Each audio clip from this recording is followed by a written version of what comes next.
Menjadi seorang idol adalah mimpi sebagian besar orang di Korea. Tak sedikit effort yang harus mereka keluarkan demi menjadi sang penghibur sejati di atas panggung. Tapi sudah menjadi rahasia umum, kalau hidup seorang idol besar itu katanya tidak jauh-jauh dari hal seperti party, mabuk, bungkus, dan juga kontroversi.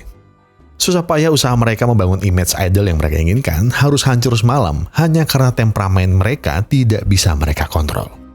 Dan ini contohnya. 니네 엄마가 네 이러고 다니는 거 아냐고. Dengan sikap yang seenaknya dan seringkali membuat masalah, ini bukan pertama kalinya Hongki harus menghadap pers dan meminta maaf karena kelakuannya. Hari itu, Hongki kembali harus menghadapi konferensi pers karena kasus pemukulannya di klub malam itu. Manajernya, Kwang Sam, bilang kalau Hongki beruntung karena dia hanya mendapat hukuman ringan, yaitu menjadi pelayan publik di sebuah rumah sakit. Namun Hongki bilang lebih baik dia di penjara daripada harus di rumah sakit. Tak mau mendengar ceramah dari manajernya, Hongki meminta Kwang Sam untuk minggir sebentar, karena udah ada yang mau keluar. 좀 세워봐봐. 4시간 동안이나 참았어.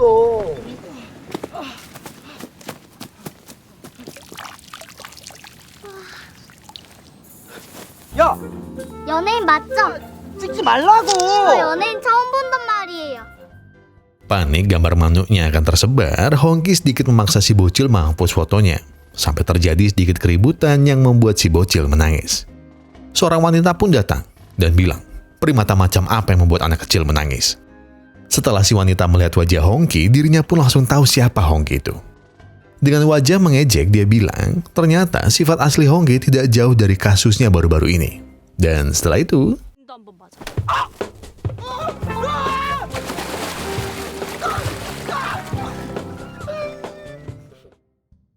alhasil, Hongki harus menghadiri konferensi pers dengan baju konsernya yang sebenarnya kurang begitu pas dengan ekspresinya yang sok-sokan sedih.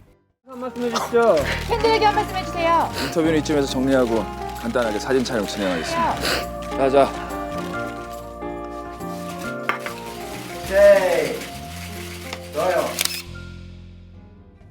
Segera, Suster Sukyong, sang suster kepala di rumah sakit ini menjelaskan apa saja yang harus Hongki lakukan selama di sana. Dan itu adalah mengantar semua surat untuk para pasien, membersihkan segala pakaian kotor milik pasien, memberi makan dan membersihkan kandang kelinci milik pasien, membagikan makan untuk para pasien, dan juga memandikan pasien. Dan yang akan memberikan ACC kalau setiap pekerjaan Hongki sudah dikerjakan adalah Hana. Dan iya, wanita yang sudah mendorong dan mempermalukannya di pinggir danau adalah penanggung jawab Hongki selama di sana.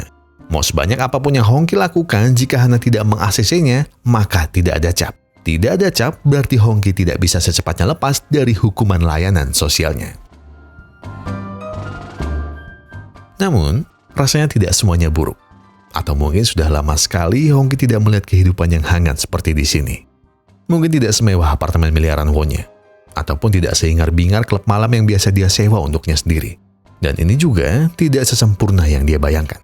Namun semua yang ada di sini membuat hatinya tenang. Kecuali orang ini. Dan siapa sangka, Hongki yang so jago harus bertemu orang yang benar-benar jago dalam menampar alien. Don Lee. Jelas saja Hongki langsung kicap saat Don Lee bertanya dia punya rokok apa enggak.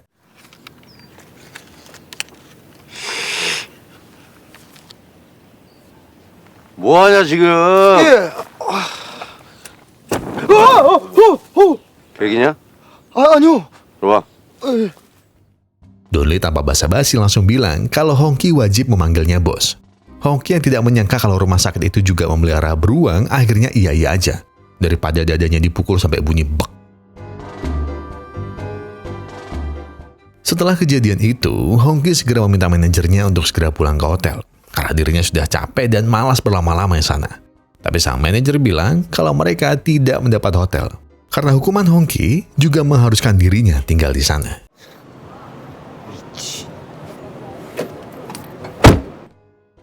Dan jelas saja, dengan perawakan yang besar dan muka yang sesangar beruang, Don Lee sering seenaknya menyuruh Hongki. Dan biasanya kalau Don Lee sudah seenaknya, selalu ada Bong Sik, salah satu pasien di sana yang sering memarahinya. Ya, walaupun tetap saja Don Lee keras kepala. Tapi tak hanya Donli dan Bongsik saja di sana yang Hongki kenal. Anak perempuan yang pertama memfotonya waktu itu juga di sana. Hongki coba meminta maaf kepada si anak bernama Haen itu dan berjanji akan memberikan tiket konsernya tahun depan khusus untuk Haen.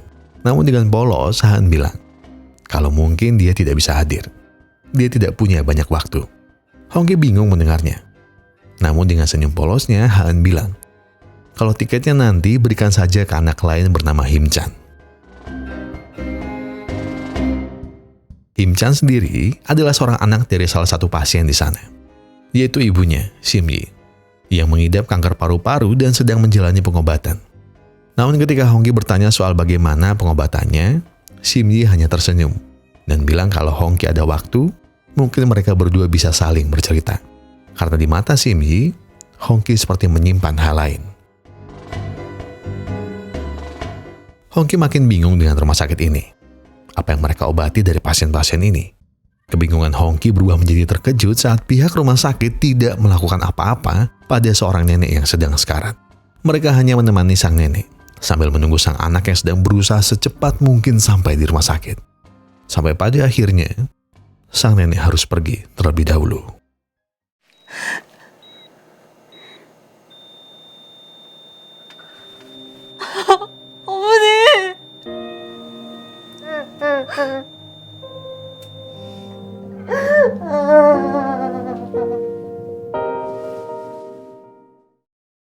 Hana pun menemukan Hongki sedang termenung di taman rumah sakit. Di sana Hongki mempertanyakan sebenarnya apa guna dari rumah sakit ini. Bagaimana bisa mereka tidak melakukan apa-apa untuk si nenek? Bagaimana bisa kau menyebut ini sebuah rumah sakit? Hana pun menjawab kalau sebenarnya tempat ini adalah rumah perawatan. Mereka tidak mengobati siapapun. Mereka menampung orang-orang yang merasa sudah cukup dengan pengobatan mereka dan ingin hidup selayaknya orang normal dengan waktu yang tersisa. Seperti Haen yang menderita leukemia dan juga Simyi yang menderita kanker paru-paru. Mereka sudah cukup dengan semua pengobatan yang pernah mereka jalani. Jadi sekarang, mereka menyerahkan semua waktu mereka kepada Yang Maha Kuasa.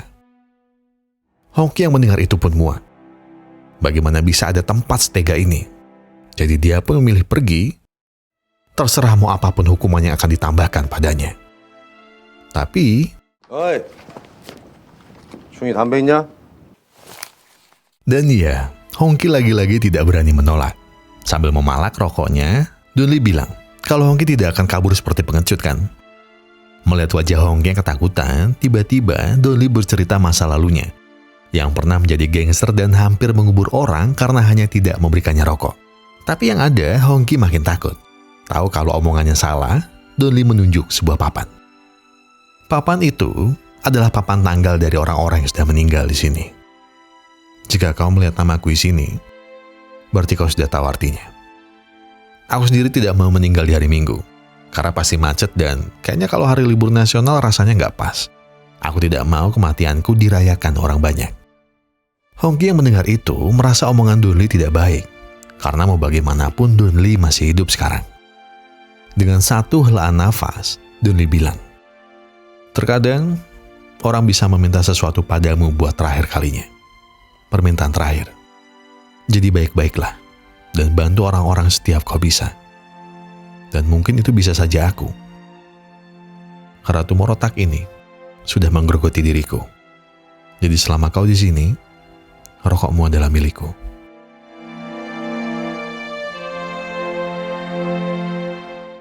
Malam itu, ada rapat besar para pasien dan juga staf rumah perawatan. Sang suster berkata kalau Donli hampir memukuli pihak pengelola bangunan yang meminta bayaran sewa tempat mereka. Sang suster sudah mengusahakan segala cara. Namun memang tempat ini tidak berjalan sebagaimana tempat bisnis seharusnya. Akhirnya, dengan berat hati, suster meminta agar para pasien berkemas-kemas jikalau mereka mendapat pengusiran.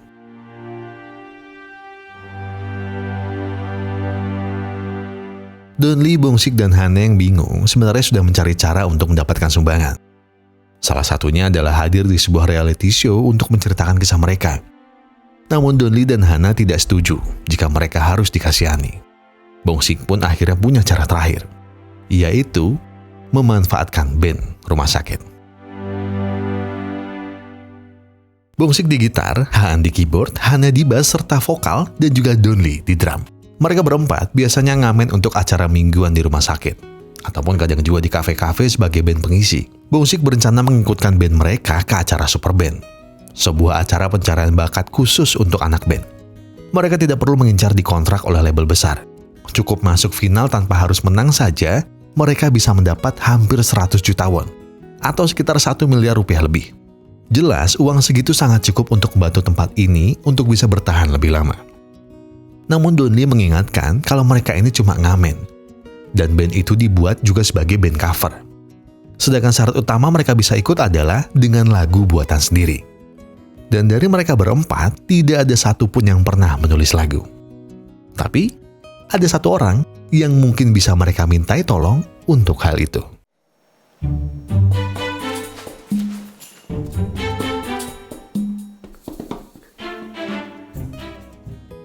Dan mulailah rencana perekrutan Hongki ke dalam band mereka.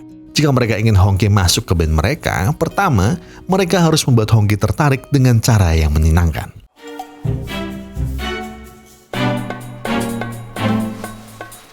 좀 하지? 싫어요. Kedua, jika Hongki kurang tertarik dengan omongan dari seorang gangster, mungkin dari sesama musisi, Bongsik bisa membuat Hongki tertarik. Ketiga, kalau pria kurang membuatnya tertarik, mungkin jika itu wanita, Hongki bisa luluh dan mau mencoba.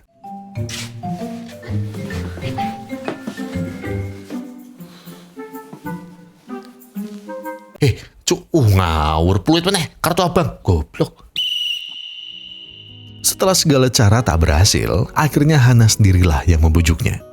Hana membujuk Hongki dengan berkata-kata, kalau dia akan memberikan 2 stempel jika Hongki mau ikut latihan band mereka di sore hari.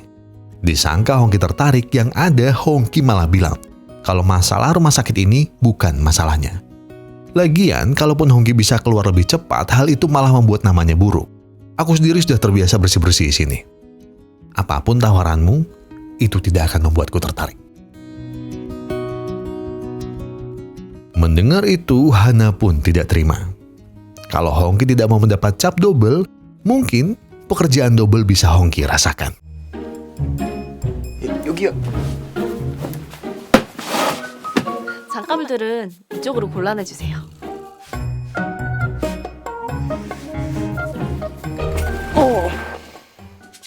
중이야. 야 여기요. 수면제요. Manajernya yang melihat Hongki begitu keras hati untuk tidak membantu, memberi sedikit nasihat.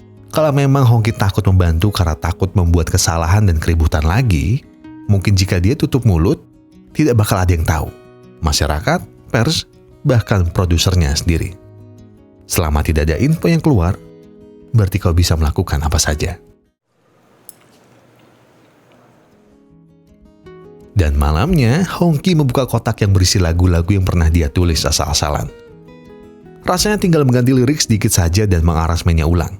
Maka lirik-lirik itu bisa menjadi lagu baru untuk band rumah sakit ini.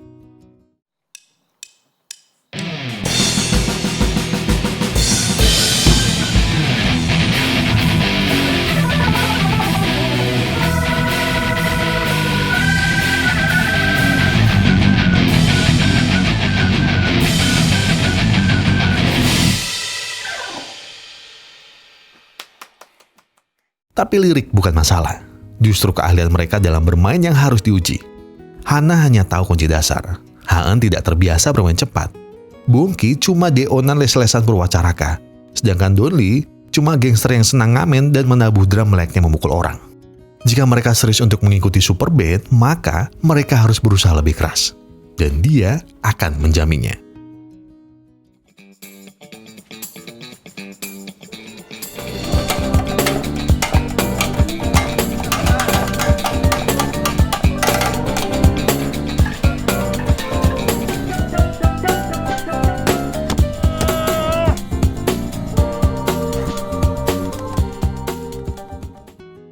Tapi hasilnya jauh dari harapan ternyata.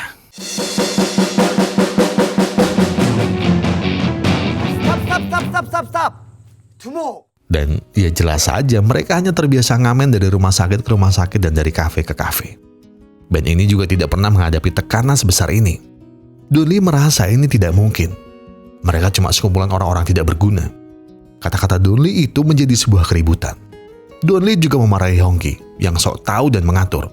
Tapi aslinya dia tahu kalau Hongki melakukan ini semua agar dirinya bisa cepat selesai bertugas di sini. Setelah itu, Donli berlalu pergi.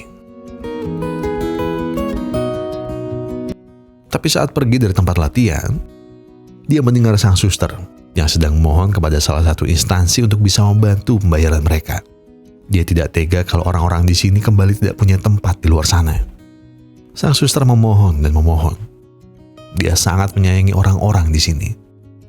Mereka semua memang tidak punya kesempatan. Dan banyak dari mereka yang tidak punya banyak waktu. Tapi bukankah setiap orang berhak bahagia walaupun waktu mereka hanya sebentar?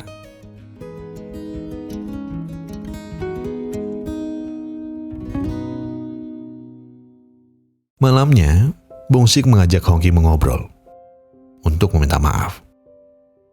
Dia meminta maaf atas sikap Donli dan juga keributan tadi. Dia sendiri tidak ada bedanya. Dia memanglah musisi tidak berbakat. Dia selalu melakukan semuanya setengah-setengah. Tapi, dia selalu merasa kalau dia bisa mencapai apa saja. Namun yang terjadi dia bukanlah siapa-siapa. Bahkan dalam keluarga, dan ditambah dengan kankernya sekarang, yang kata dokter, dirinya tidak punya banyak waktu. Aku belum banyak melakukan apapun untuk putriku. Tapi aku ingin punya banyak waktu untuk melakukan apapun untuk putriku. Hongki, aku tahu ini egois. Tapi aku akan bujuk Donli sebisa mungkin. Aku meminta. Bongki dan Hongki ketakutan saat Donli masuk dan bawa pisau di tangannya. Namun ternyata Donli bukan ingin mengamuk. Dia meminta maaf atas kata-katanya. Dia hanya stres kalau sampai saat ini pun dia hanyalah orang tidak berguna. Maka dari itu dia akan mengorbankan salah satu jarinya untuk menunjukkan penyesalannya. 손가락에다 자를게. 자, 이거 줘. 충이야, 나 그럼 너 너한테 무릎이라. 아니 진짜 괜찮아요. 형이 잘해볼게. 충이야. Dan iya, dengan ini band Phoenix akan bangkit kembali untuk melibas para peserta lain di acara Super Band. 생각보다 그렇게 어렵진 않아요. 그건데 이제 리듬을 조금 더 야생적으로. 좋아요. 맞다. 그렇죠. 야, 소리가 다르네. 잠깐만. 그죠?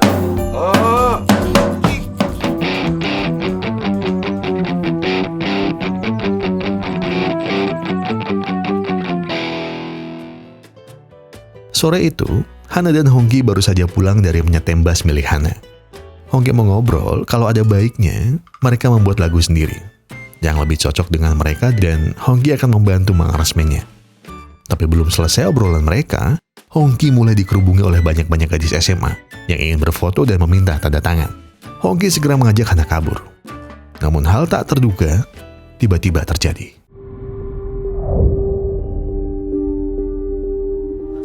너 왜 그래? 하나, 김한나. Hongki akhirnya tahu. Ternyata Hana bukanlah volunteer ataupun manajer rumah perawatan. Dia juga salah satu pasien di sana. Hana sudah pernah berobat. Sampai akhirnya dia memutuskan untuk berhenti dan memilih dirawat di sana. Hana yang terbangun mengejek Hongki yang terlihat sedih. Tapi Hongki bukan sedih. Dia marah. Dia marah karena kenapa Hana berhenti dari pengobatannya. Umurnya baru 25 tahun. Dan itu masih sangat muda. Dengan senyum Hana bilang, bagaimana dengan Haan yang baru 10 tahun? Dia lebih muda dariku. Dan dia lebih tegar dari diriku.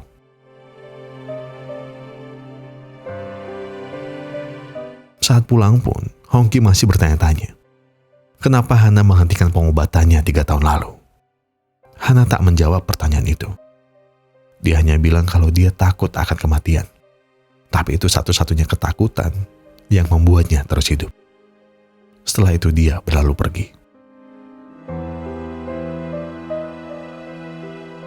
Esoknya, Bongki, Haan, dan Donli mulai mempresentasikan lirik lagu masing-masing sesuai yang disarankan oleh Hongki, yaitu lirik yang menggambarkan perasaan mereka semua. Namun menulis lirik memang bukan bakat semua orang. Bongki menulis lirik tentang cinta kepada anaknya, yang bisa disalahartikan orang karena nadanya yang seperti om-om gatel. Aan, ya anak umur 10 tahun, liriknya nggak jauh-jauh dari kimchi dan juga permen gula. Nah, kalau Bapak Donli ini setiap 2 kata di liriknya selalu ada kata tikam. Tapi mereka beruntung. Ternyata Hana punya bakat terpendam dalam menulis lirik.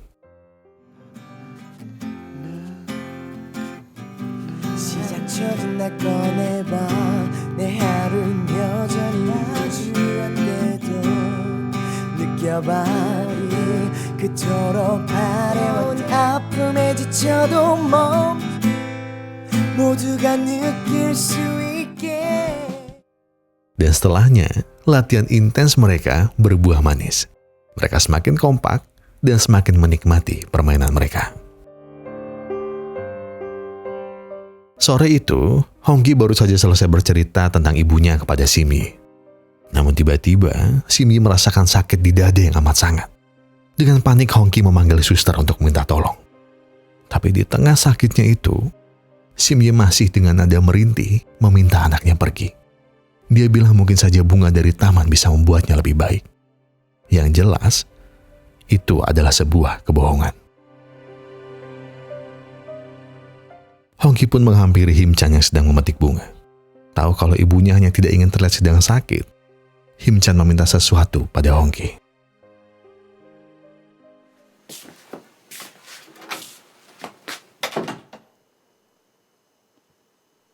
힘찬 어머니께 신청곡이 들어왔습니다. 생일 축하드립니다. Hongki mempersembahkan lagu itu untuk Simji sebagai hadiah ulang tahun dari anaknya yang tercinta. Sebuah lagu tentang harapan. Harapan dari seorang anak yang ingin ibunya untuk terus hidup selamanya. 바라보며 마음과 만한 안식을 주네 그대와 함께 그대와 영원히.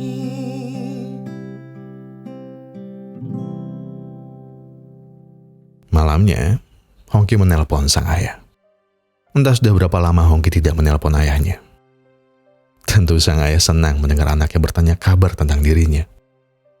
Sampai sebuah pertanyaan keluar dari mulut Hongki. Ayah, apa kau benar-benar harus menyerah dengan ibu? Sudah beberapa tahun sejak sang ibu meninggal. Hongki yang waktu itu buru-buru datang ke rumah sakit, ternyata tidak bisa sampai tepat waktu. Di sana dia sudah melihat ibunya lepas dari segala alat bantu hidup. Dia marah kenapa ayahnya melepas itu semua. Padahal dia yakin ibunya akan sembuh. Tapi ada yang ayahnya tidak ceritakan. Yang meminta semua alat bantunya dilepas adalah sang ibu. Ibunya meminta dengan amat sangat. Kalau dia ingin bertemu dengan Hongki untuk terakhir kalinya, tanpa harus terhalang alat bantu. Dia ingin melihat anaknya yang dia sayangi untuk terakhir kalinya. Dalam kondisi apa adanya. Sayang, aku tidak ingin berjuang seperti ini lagi. Aku merepotkan banyak dari kalian. Biarkan aku melihat anakku dengan kondisiku yang sekarang. Dan untukmu sayang, jangan merasa bersalah. Apa yang Tuhan beri pada kita, berhak diambil kembali. Kau tidak perlu khawatir sayang. Aku percaya Tuhan akan memberiku waktu sedikit lagi. Sedikit lagi untuk memeluk Hongki untuk terakhir kalinya. Dan iya, ayahnya tidak pernah menyerah sedikit pun. Ayahnya tidak mengatakan semuanya agar Hongki menyalahkan dirinya. Aku tidak mau kau menyalahkan ibumu. Dan aku tidak masalah kalau kau menyalahkan aku. Demi sayangmu kepada ibumu.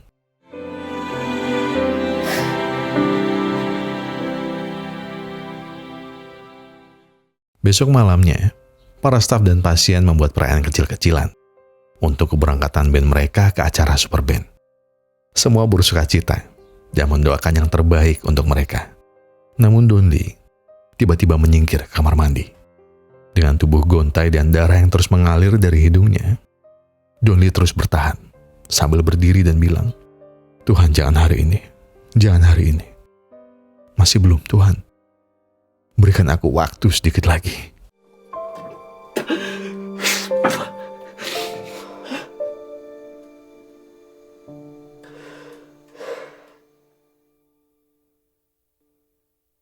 와, 맛있겠다.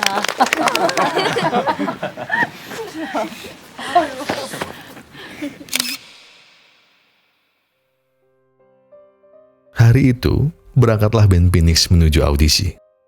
Di tengah menunggu giliran, terlihat kecemasan di wajah mereka semua. Hongki tiba-tiba memberikan kalungnya kepada Hana. Sebuah tanda kalau dirinya percaya dengan kemampuan mereka semua.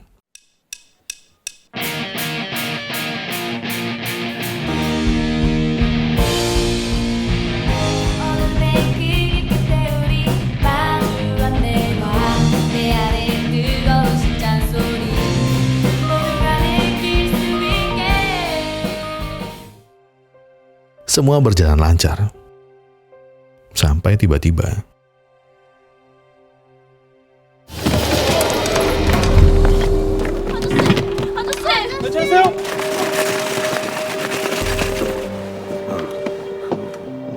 공연 어떻게 됐어?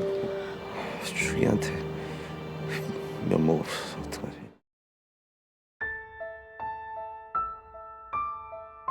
Hongki di dalam ternyata meminta kesempatan sekali lagi. Tapi para panitia bukan tidak mau. Apa Hongki siap bertanggung jawab kalau hal seperti ini terjadi lagi di siaran langsung? Hongki yang hampir membuat keributan itu ditarik sang produser. Dia memarahi Hongki karena Hongki cuma membuang-buang waktunya. Bukankah dia sudah bilang kalau Hongki membantu untuk mempercepat proses hukumannya? Lagian bukankah Hongki sudah setuju kalau ini dia lakukan untuk mempercepat debutnya di Amerika sana? Sesegera mungkin, Hongki harus lepas dari orang-orang itu, karena label besar Amerika sudah menunggunya. Yang mana semua obrolan itu, tanpa Hongki sadari, didengar oleh Hana dari kejauhan. Hongki yang sampai di rumah sakit, langsung ditahan Hana untuk masuk. Dia bilang, ada baiknya Hongki fokus saja dengan debutnya di Amerika. Hongki jelas kaget mendengarnya. Hongki meminta maaf. Mungkin awalnya dia memang membantu karena bisa keluar lebih cepat. Tapi semakin lama Hongki bersama mereka, niat itu berubah menjadi ketulusan. Dan lagi, itu semua bukan karena band atau apapun. Dia melakukan ini semua karena tanpa sadar dirinya mulai mencintai Hana. Tapi Hana tak bergeming. Dia hanya bilang kalau jangan sampai Hongki bertemu dengan mereka semua lagi. Terutama Donli. Lebih baik kau pergi tanpa kabar, daripada mereka harus tahu yang sebenarnya.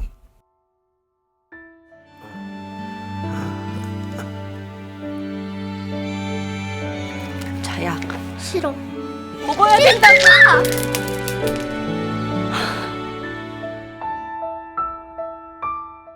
Di dalam gereja, Hana dihampiri oleh sang suster. Sang suster berkata, apakah dirinya harus mengobrol dengan Hongki agar dirinya mau membantu? Hana bilang tidak perlu. Mau bagaimanapun, dia akan pergi. Dia tidak salah pernah menolak ajakanku. Aku yang terlalu naif. Aku tidak suka dikasihani, tapi aku berharap bisa dibantu. Dan sekarang dia tidak hanya membantu, tapi dia juga menyukaiku. Aku tidak pantas mendapatkan sayangnya. Karena lagi pula, aku juga akan pergi. Besok malamnya, Hongki kembali ke rumah sakit. Tapi dia tidak bertemu dengan Donli ataupun yang lain. Dia bertemu dengan Simyi. Ternyata Simyi yang memintanya datang. Dia ingin Hongki membaca ceritanya sebelum memberikannya ke Himchan saat nanti dirinya tidak ada. Simyi juga menambahkan, aku menyelesaikan cerita ini karena kata-kata yang ibumu berikan kepadamu saat kau bercerita. kau harus tahu apa yang benar-benar kau inginkan. Kata-kata itu kutulis dalam cerita ini. Aku harap Him-chan juga akan melakukan apapun yang memang benar-benar dia inginkan ketika dia membaca bukuku. Kata-kata itu terngiang-ngiang di kepala Hongki. Sampai saat konferensi pers soal rencananya debut di Amerika, Hongki mengumumkan sesuatu yang tidak disangka oleh sang produser. 전 봉사명령 시간을 줄이기 위해 호스피스 환자들을 이용했습니다. 그래서 그분들의 열정으로 태어난 이 자리를 마련했습니다. 이번 주 토요일 밤 후원해 주십시오.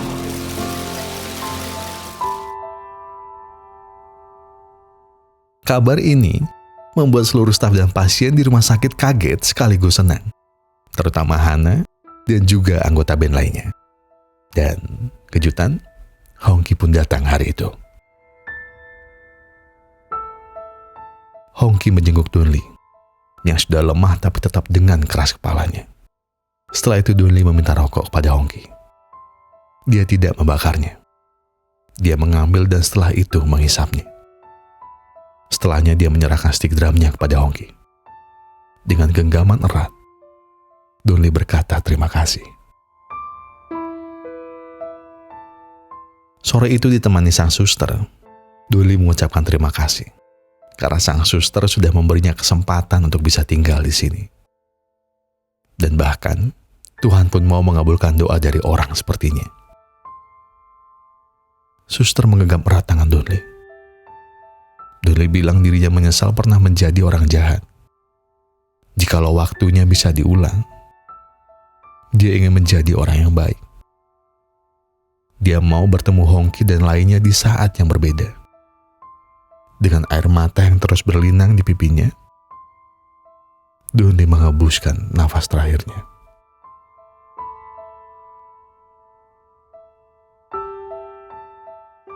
Malamnya, sebelum konser dimulai, mereka menyetel sebuah video. Video tentang harapan dari orang-orang yang menyadarkan Hongki. Menyadarkan dari apa arti hidup itu sebenarnya. Hongki meminta maaf kepada anaknya karena tidak sempat melakukan banyak hal semasa dia sehat. Tapi di waktu yang dia punya, dia akan memperlihatkan kalau ayahnya adalah seorang musisi hebat. Han sendiri berkata kalau orang tuanya tidak perlu khawatir. Dia sudah tahu kalau hidupnya tidak akan lama. Kalau suatu saat ayah dan ibu punya adik, cintai dia seperti kalian mencintaiku. Simyi juga meminta maaf kepada Him-chan karena sudah menjadi ibu yang buruk karena harus meninggalkannya di saat dia masih kecil. Tapi percayalah nak, jika kau melihat bintang yang besar di atas sana, itu ibu. Dan setelah itu Dunli. Dia berterima kasih pada Hongki karena sudah memberinya sebuah happy ending. Mungkin awalnya dia tidak menyukainya. Tapi setelah beberapa lama, dia merasa Hongki seperti adiknya sendiri. Keras kepala dan susah sekali dibilangi. Persis seperti dirinya. Jadi Hongki, bawa semangatku di atas panggung itu. Aku percaya padamu.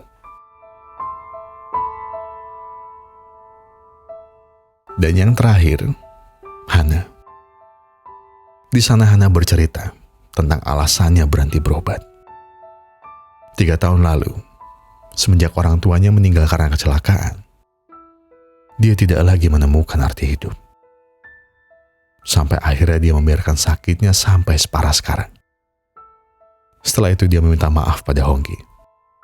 Jikalau dia tahu Tuhan mendatangkan Hongki dalam hidupnya, dia pasti punya banyak waktu lebih lama bersama Hongki. Dengan senyum penuh makna, Hana membalas perasaan Hongki. Kalau dia juga mencintainya. 좀 더 길게 사랑하고 사랑받고 싶어요.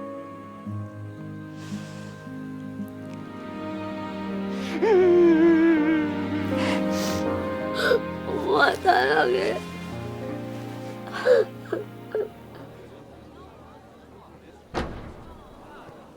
안녕하세요. Di depan panggung, pernah mengucapkan terima kasih kepada orang-orang yang sudah datang dan juga bilang, seandainya aku tahu betapa berharganya waktu di hidupku ini, aku akan lebih mencintai dan lebih menikmatinya. Tapi, masih belum terlambat untuk menikmatinya sekarang, bukan? 여러분들 목소리 이거밖에 안 돼요? 즐길 준비 되셨어요?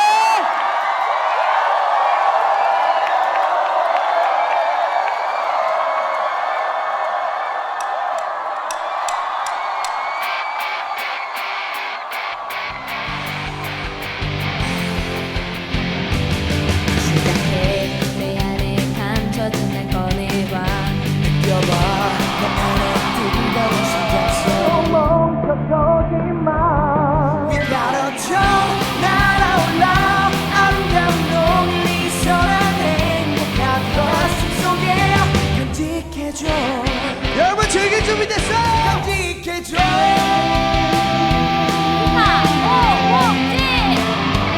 키보드 이하은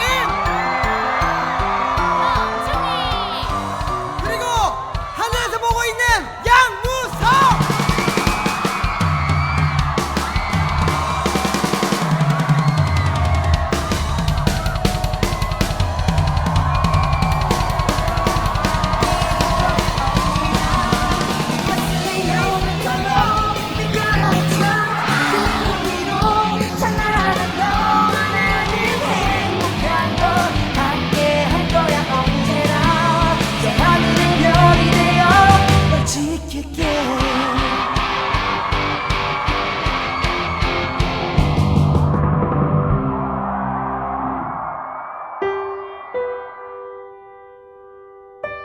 Waktu adalah salah satu aspek paling berharga dalam kehidupan.